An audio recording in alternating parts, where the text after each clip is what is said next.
A toda hora, novas técnicas e teorias gerenciais são criadas e implementadas pelas empresas. Algumas não passam de modismo, outras não passam de bobagens. Outras são ideias fantásticas que criam um poderoso diferencial para as empresas que as aplicam. Pelo menos até que todas as empresas passem a utilizar as mesmas técnicas, e aí a vantagem vai embora. Mas o mundo dos negócios é assim mesmo. A gente está aqui com você para falar de alguns conceitos que são muito importantes para o sucesso da empresa e de quem faz a empresa. Só que as ideias que a gente vai apresentar não podem exatamente ser chamadas de novidades, até porque elas foram escritas há mais de 2000 anos. Segundo alguns, 2.300 anos, segundo outros, 2.500 anos. Mas nem vamos ficar aqui discutindo esses míseros 200 anos.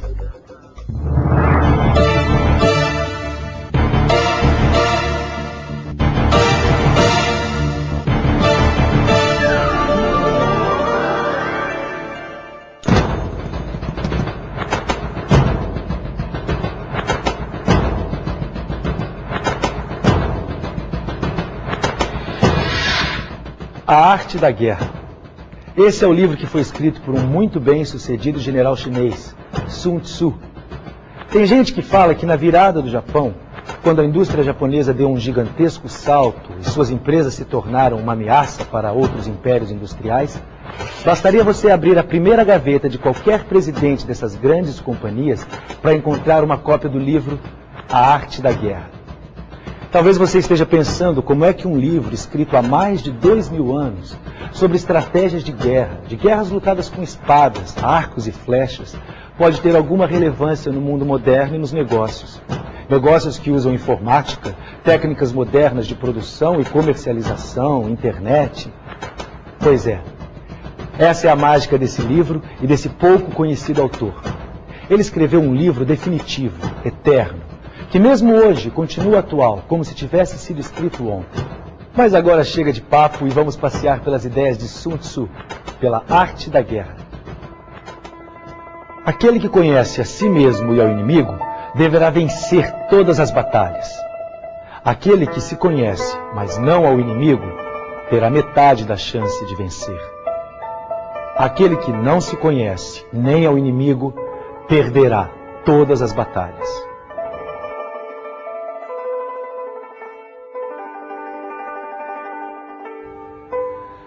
Planejamento. É assim que Sun Tzu começa o seu livro. Segundo ele, a guerra é uma questão de vital importância para o Estado. Ela envolve a vida e a morte de pessoas e afeta a sobrevivência do Estado. Por isso, ela deve ser minuciosamente estudada.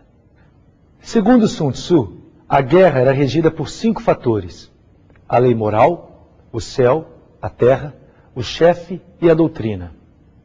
A lei moral era a correção do objetivo do Estado, ou seja, se o Estado está fazendo uma guerra por um objetivo correto, ele terá o apoio do povo.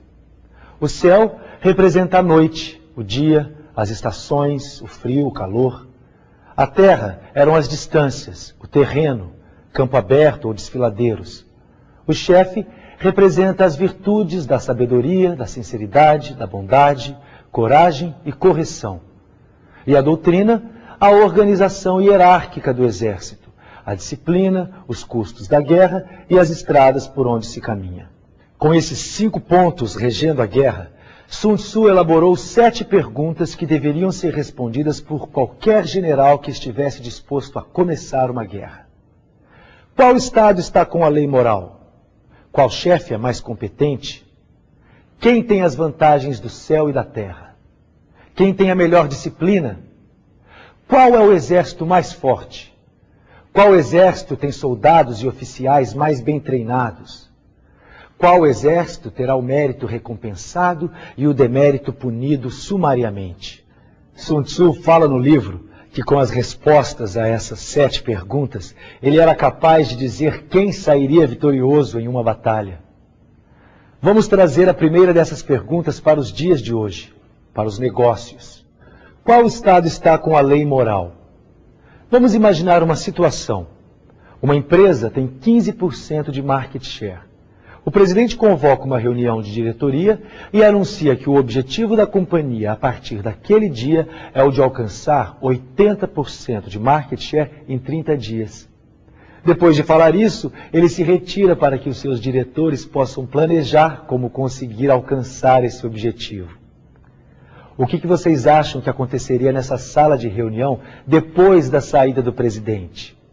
A. Gargalhadas. B. Olhares estarrecidos. C. Ligação para um centro psiquiátrico de emergência. E D. Todas as respostas anteriores. Esse é exatamente o conceito de lei moral de Sun Tzu. Se o Estado não tem um objetivo correto, ele não terá o apoio do povo. Se uma empresa não tem um objetivo correto, ela não terá o apoio de seu pessoal.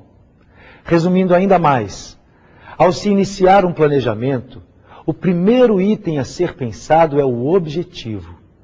E esse objetivo precisa ser claro, real, palpável. Sem isso, a empresa não terá lei moral ao seu lado. As outras perguntas são bastante óbvias, mesmo nos dias de hoje. Vale a pena só a gente repetir a última pergunta. Qual exército terá o mérito recompensado e o demérito punido sumariamente? Para Sun Tzu, a recompensa e a punição eram fundamentais para a disciplina. Mas ele fala duas coisas muito interessantes sobre prêmios e punições. A primeira é que recompensas muito frequentes podem indicar a exaustão de ideias, e punição em demasia indica um grande desespero. A outra, quando os homens forem punidos antes que a lealdade seja assegurada, serão desobedientes. Se a lealdade dos homens for assegurada, mas as punições, quando justas, não acontecerem, a tropa perderá a disciplina. Dentro do planejamento de uma empresa, prêmios e punições devem ser cuidadosamente medidos. Tanto excessos como ausência de ambos podem ser prejudicial para a empresa. É claro que quando a gente fala em punição, não estamos levando a ideia de Sun Tzu ao pé da letra. Para ele, punição era sinônimo de decapitação. Você já deve ter ouvido por aí que um empresário não dava prêmios ou participações nos lucros ou no atingimento de metas, porque se depois essas metas não fossem atingidas, o pessoal não receberia nada e ficaria chateado. É como se fosse uma redução do salário. Ora, não atingir uma meta e não ser premiado é exatamente uma punição. Esse argumento é tolo. A empresa precisa estar preparada para premiar e para punir. Hoje, 57% das grandes companhias brasileiras têm programas de participação no lucro. Sun Tzu já fazia isso. Nos combates de carro, quando 10 ou mais deles tenham sido tomados, devem ser dados como recompensa aos primeiros que os tomarem. Em uma guerra, se a vitória custa chegar, as armas dos soldados tornam-se pesadas.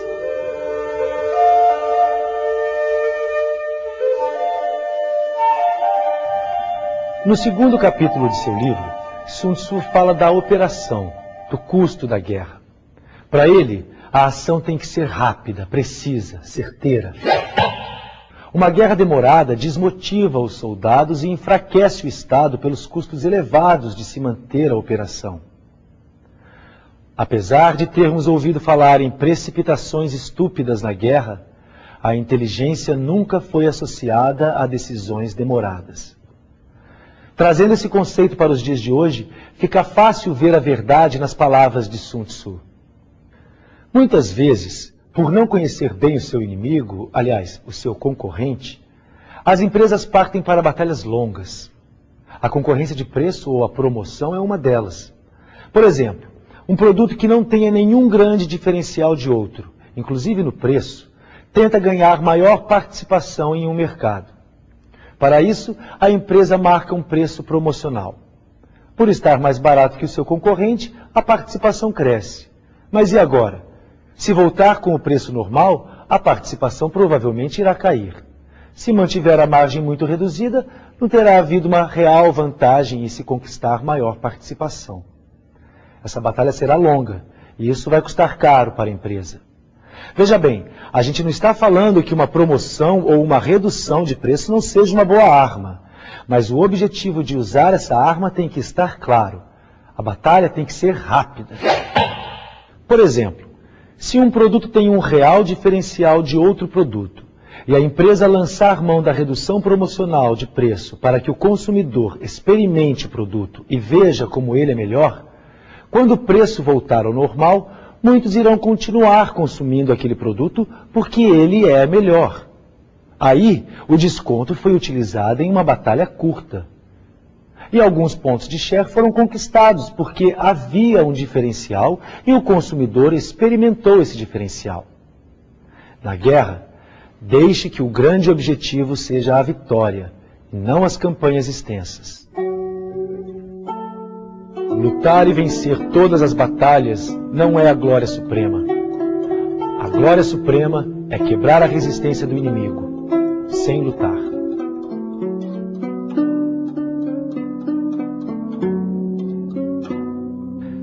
A espada na cintura.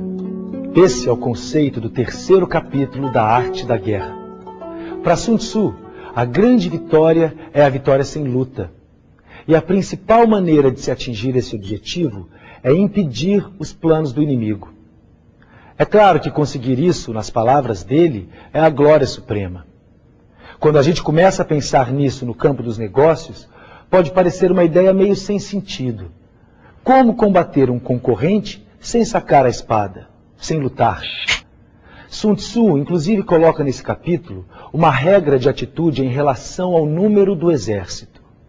Ele diz: se suas forças são 10 vezes superiores que a do inimigo, faça com que ele se renda.